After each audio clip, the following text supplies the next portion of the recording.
Hello students, in today's class we are going to learn about polynomials. So what is meant by a polynomial? In previous classes we learnt what is meant by polynomial. In this chapter we are going to learn about the zeros of the polynomial. So before getting into the concept, just recall what is meant by a polynomial.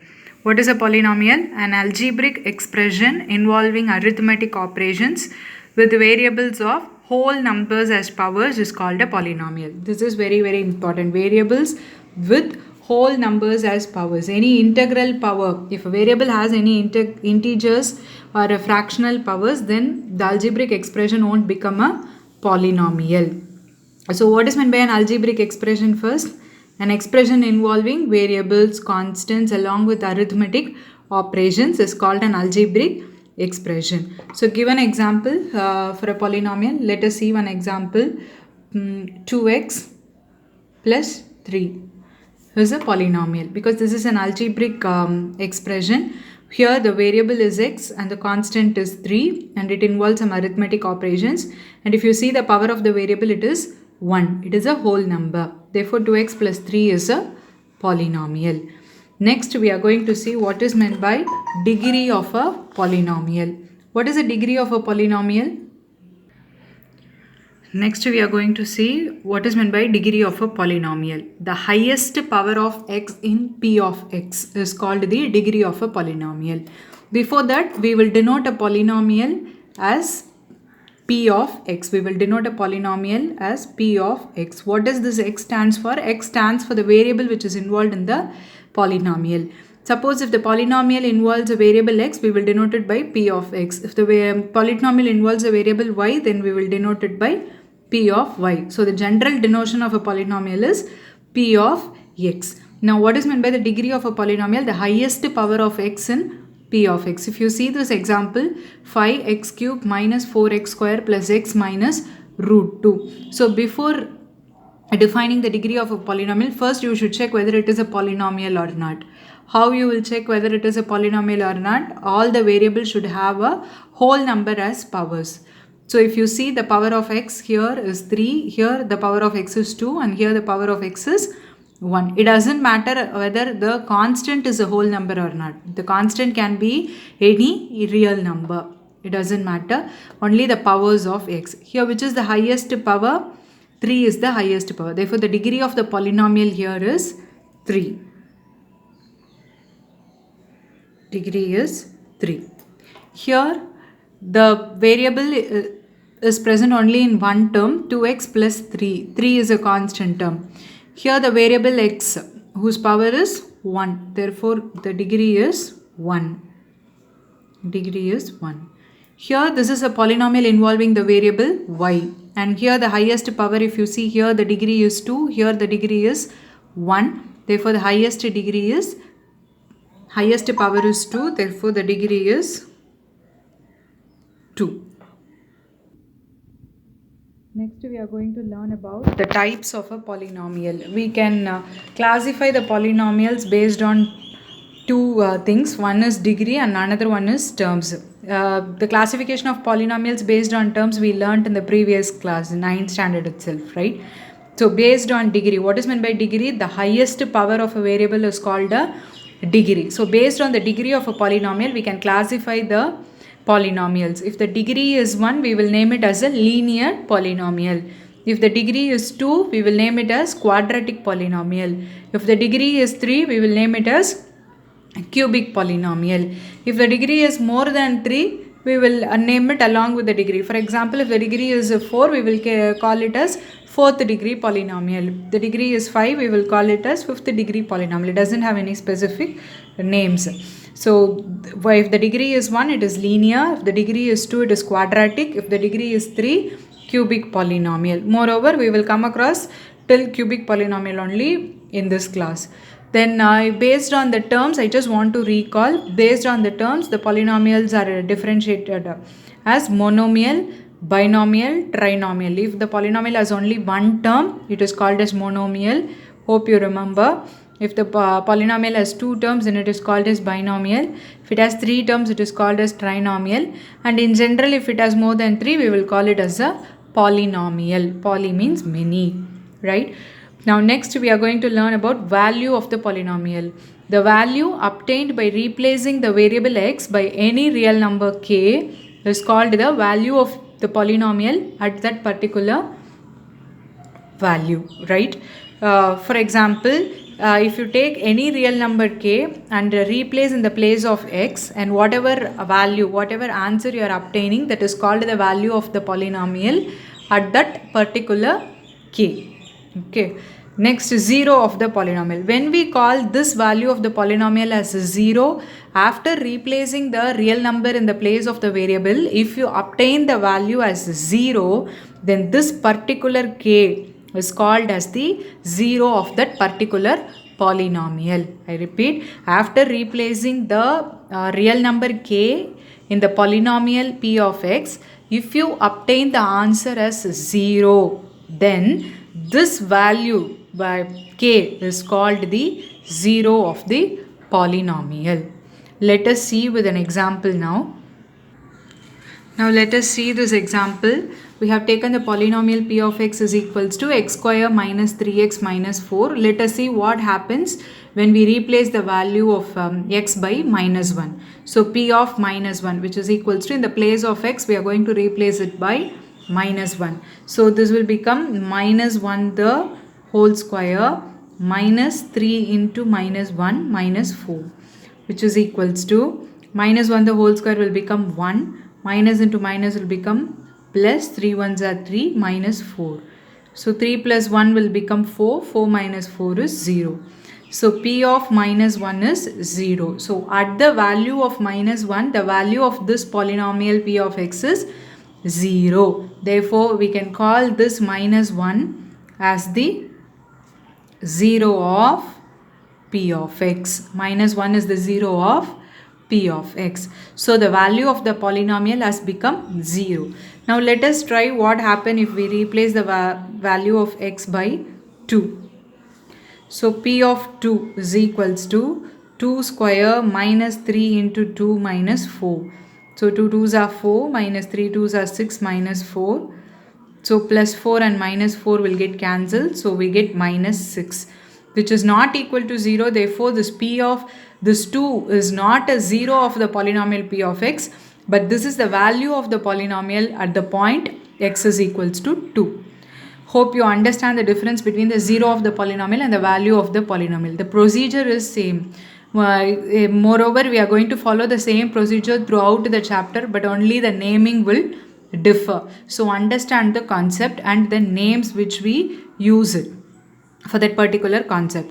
So the procedure will be same. The procedure is replacing the variable by the given values. That is what the procedure. If they ask you to find the value of that polynomial at some particular value, you just replace that value in the place of the variable and find out what answer are you going to get. This is called the value of the polynomial p of x at x is equals to 2. Suppose if you get the answer as 0, then this value is called the 0 of the polynomial.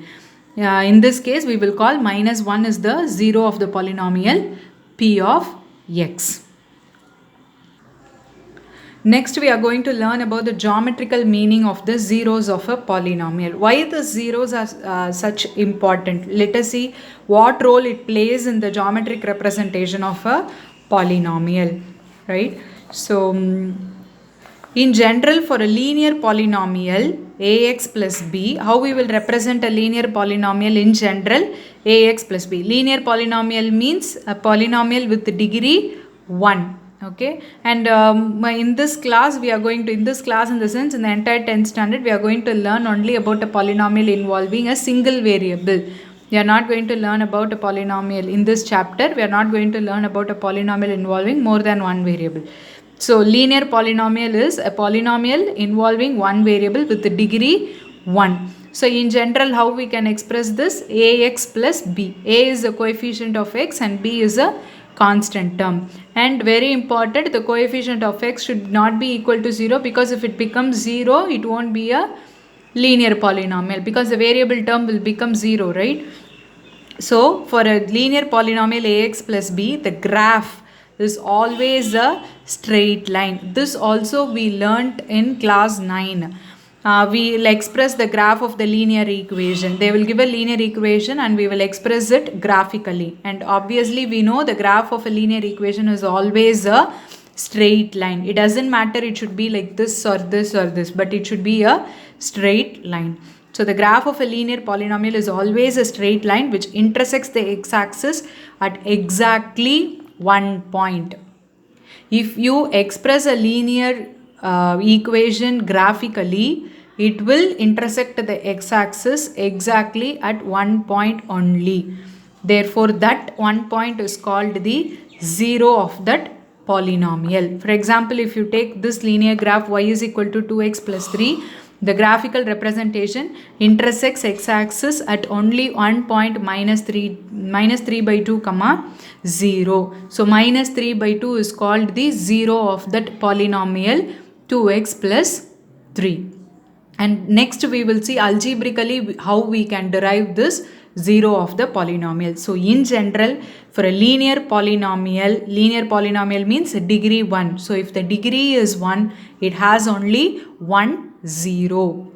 Geometrically, the graph of the linear polynomial will intersect the x-axis at only one point. Right? Now we will see how the graph of a quadratic polynomial will look like. For any quadratic polynomial, the graph will be a parabola. What is this parabola called as? You will be learning about these parabolas in your higher studies. Now the upward U-shaped curve is called a parabola. Either it can be open upward or open downward as shown in the textbook.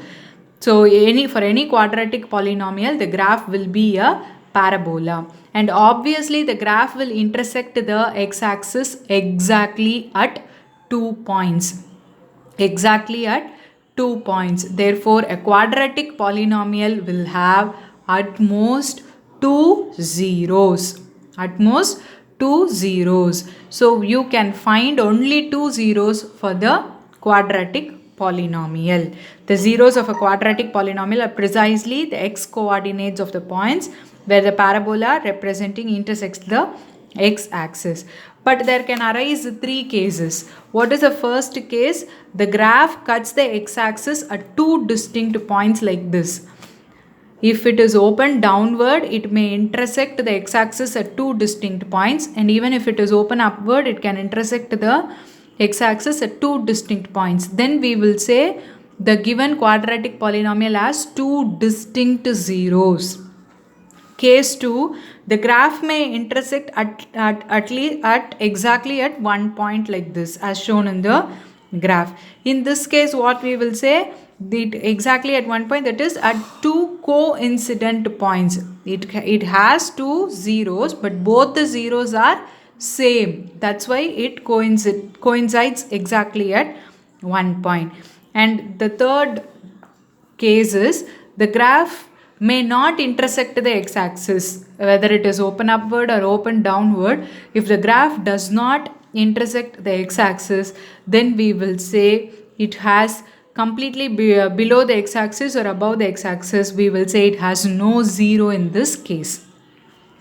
So in general, a quadratic polynomial can have either two distinct zeros or two equal zeros or no zero, which means it has at most two zeros only. At most means what? Maximum it can have only two zeros, not more than two zeros. Hope you understood. First we saw a linear polynomial.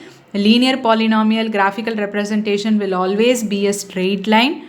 The straight line will intersect at only one point in the x-axis and hence it has only one zero. So the degree is 1 and the number of zeros is also 1. Now we saw the quadratic polynomial. Quadratic means the degree is 2 and therefore it can have at most in the sense maximum 2 zeros only. But it can have 1 0, 2 0 or it cannot have zeros also. We may come across any of these three cases, but maximum it can have only 2 zeros, not more than 2 zeros. And if you take the cubic polynomial again, It can be any curve like this. It can be any curve. And again, it on looking at the points where it intersects the x-axis, we can easily derive the zeros of the given polynomial. If you see the graphical representation of the given polynomial, it intersects the x-axis at how many points? 3 points. Therefore, it will have 3 solutions. 1, 2 and 3. It intersects the x-axis at 3 points. Therefore, it has 3 solutions. We can call it as solutions or zeros, right? So even if you look at this, it intersects 1, 2 and 3 point. Therefore, it has 3 solution. Again, a cubic polynomial can have at most 3 zeros only. But it can vary. It can have 1 0, it can have 2 zeros, or it can have 3 zeros, or it cannot have zeros also. But the maximum number of zeros will be always 3. If the degree is 3, then it can have a maximum 3 zeros only. So in general, how we can state this? Given a polynomial p of x of degree n, then it can have only maximum, in the sense at most n zeros only. If a polynomial is of degree n, then it can have only n zeros. Now we understood the link between the graphical representation of a polynomial and the zeros, right? On looking at the graphical representation, we can easily identify how many zeros does the polynomial has. At how many points does the graph intersects the x-axis, that many zeros that particular polynomial can have, right? Now look at this example and see at how many points the x-axis the graph intersects the x-axis at only 1 point. Therefore, this polynomial, the polynomial represented by graph, right? So this polynomial can have only 1 0. This polynomial can have 2 zeros since it intersects the x-axis at 2 points. This polynomial can have how many zeros? 1, 2 and 3 zeros. And here this polynomial can have only 1 0, and you have to be very careful. This is a straight line and the number of zeros is calculated based on the meeting point of the graph with the x-axis, not with the y-axis. So the graph intersects the x-axis at only 1 point, where the graph intersects y-axis at another point, but you should not include. So the graph intersects the x-axis at only 1 point, therefore it has only 1 0. If you take this is a parabola which intersects at only 1 point. So it has 1 0, which means 2 equal zeros. And here the graph intersects the x-axis at 1, 2, 3, 4 points. Therefore, the polynomial has at most 4 zeros. So based on this, do exercise 2.1 as homework. In the exercise 2.1, the graph of different polynomials are given.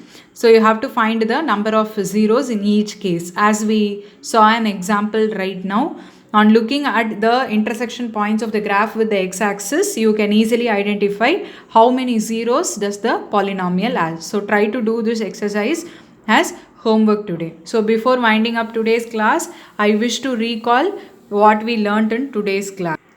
So in today's class, we learnt about polynomial. What is meant by a polynomial? An algebraic expression involving arithmetic operations with more than 2 terms is called a polynomial. And very important thing about polynomial is the variable should not have any fractional or negative powers. If it has negative or fractional powers, it is not a polynomial. The powers of the variable should be a whole number. You may come across 1 mark like giving a expression, algebraic expression, and asking check which of the following is a polynomial or not. How will you check? Check the powers of the variable. If the power of the variable is not a whole number, in the sense if it has a negative powers or fractional powers, then the particular expression won't become a polynomial, right? Next, we saw what is meant by the degree of a polynomial. The highest power of the variable in that particular polynomial is called the degree of the polynomial. In general, we will denote a polynomial by p of x. X stands for the variable which is involved in that polynomial. Then we saw the different types of polynomial. We can classify the polynomial based on two things. One is degree and the other one is number of terms. Now, based on the classification of polynomials based on terms, we learnt in the previous class, in the sense class 9. And here we are going to learn about classification of polynomials based on degree. If the degree is 1, we will call it as linear. The degree is 2, it's quadratic. If the degree is 3, it is called as cubic polynomial. Then we learned how to find the value of the polynomial. Then what is meant by zero of the polynomial? If the value of the polynomial becomes 0 at one particular value, then that particular value is called the zero of the polynomial. Then we saw how we can find the zero of the polynomial using geometrical representation. Geometrically if we represent a polynomial, how we can find the zeros? How we can find the zeros? The intersection points of the graph with the x-axis will give you the zeros of the polynomial. So this is what we learnt in today's class. So in the next class we will see how we can find the zeros of the polynomial algebraically. Now we saw geometrically how we can find the zeros of the polynomial. So in the next class we will see how we can find the zeros of the polynomial algebraically using the coefficients of the polynomial. So complete exercise 2.1 as homework and send it to me. Thank you, students.